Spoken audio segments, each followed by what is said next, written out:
Assalamualaikum warahmatullahi wabarakatuh. Hari ini saya akan mempresentasikan materi yang berjudul Meyakini Kitab-Kitab Allah Subhanahu wa Ta'ala. Materi pendidikan agama Islam untuk kelas 8 SMP dan MTS. Materi ini saya tuangkan dalam bentuk PPT yang dibuat dari aplikasi Autoplay untuk memenuhi tugas mata kuliah Teknologi dan Media Pembelajaran. Langsung saja kita masuk ke bagian selanjutnya. Nah, teman-teman, di sini ada menu utama isi dari PPT. Yang pertama ada pendahuluan, yang kedua ada kompetensi, yang ketiga ada materi, yang keempat ada pustaka, dan yang kelima yang terakhir yaitu ada pengembangan. Pendahuluan, beriman kepada kitab-kitab Allah Subhanahu wa Ta'ala merupakan salah satu rukun iman yang wajib diyakini oleh setiap muslim. Kitab-kitab Allah diturunkan sebagai petunjuk dan pedoman hidup manusia agar berjalan sesuai dengan ajaran tauhid dan nilai kebenaran. Melalui pemahaman tentang kitab Taurat, Zabur, Injil, dan Al-Quran, peserta didik diharapkan mampu memperkuat keimanan serta mengamalkan ajaran Allah Subhanahu wa Ta'ala dalam kehidupan sehari-hari. Selanjutnya yaitu kompetensi. Yang pertama, standar pembelajaran. Peserta didik mampu memahami kitab-kitab Allah Subhanahu wa Ta'ala sebagai pedoman hidup, serta menumbuhkan sikap iman dan perilaku yang mencerminkan keyakinan tersebut dalam kehidupan sehari-hari.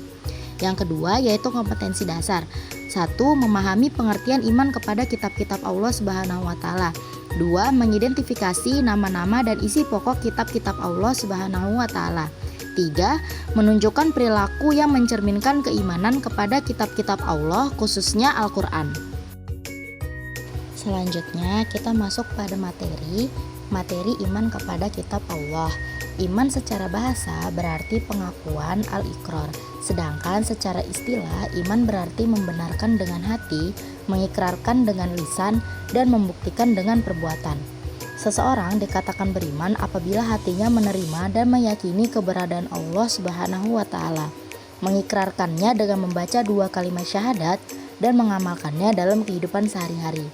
Nah, iman kepada kitab Allah Subhanahu wa Ta'ala adalah membenarkan bahwa Allah mempunyai kitab-kitab yang diturunkan kepada para rasulnya.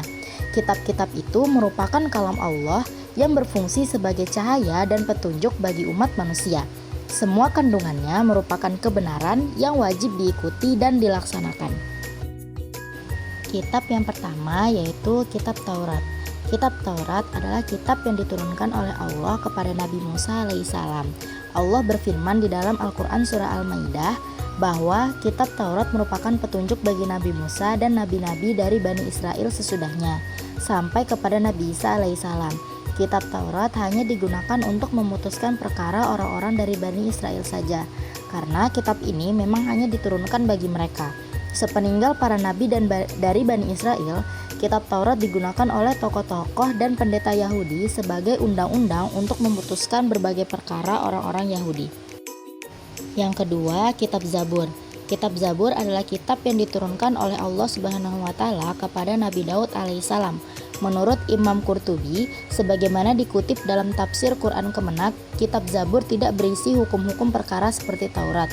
Namun, kitab Zabur terdiri dari 150 surah yang berisi nasihat-nasihat, hikmah, pujian, dan sanjungan kepada Allah Subhanahu wa Ta'ala.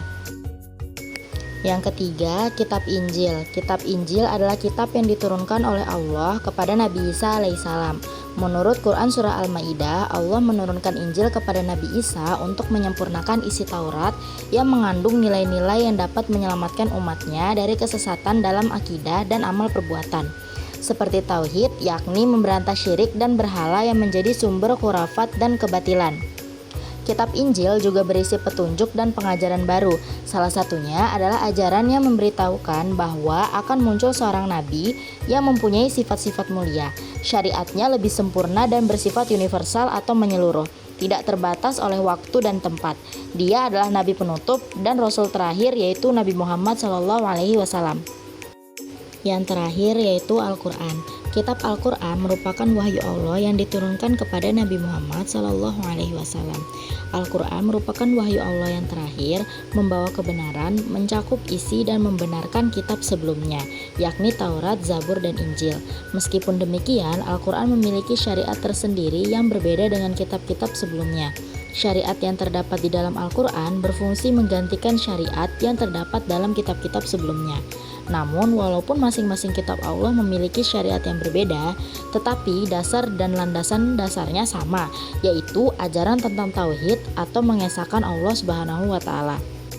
Beriman kepada kitab Al-Quran berarti meyakini bahwa Al-Quran adalah kalam Allah Subhanahu wa Ta'ala yang diturunkan kepada Nabi Muhammad melalui perantara malaikat Jibril yang disampaikan secara mutawatir atau bersambung dan berpahala bagi orang yang membacanya. Sedangkan beriman kepada kitab terdahulu berarti meyakini kebenaran semua kitab yang telah diwahyukan oleh Allah kepada para rasul terdahulu. Selesai sudah materi yang dapat saya sampaikan terkait kitab-kitab Allah. Di sini ada daftar pustaka, yaitu sumber referensi yang saya ambil untuk materi yang sudah saya jelaskan. Di sini ada penulis dari Tatik Pujiani dan Bagus Mustaqim. Diambil dari buku Pendidikan Agama Islam dan Budi Pekerti yang menerbitkan Pusat Perbukuan pada tahun 2021. Selanjutnya di sini ada pengembang sedikit biodata dari saya. Nama Anissa Latifati Zahra Zakia dengan NIM 24111011029. Prodi Pendidikan Agama Islam, Fakultas Tarbiyah dan Ilmu Keguruan. Hobi saya yaitu mendengarkan musik.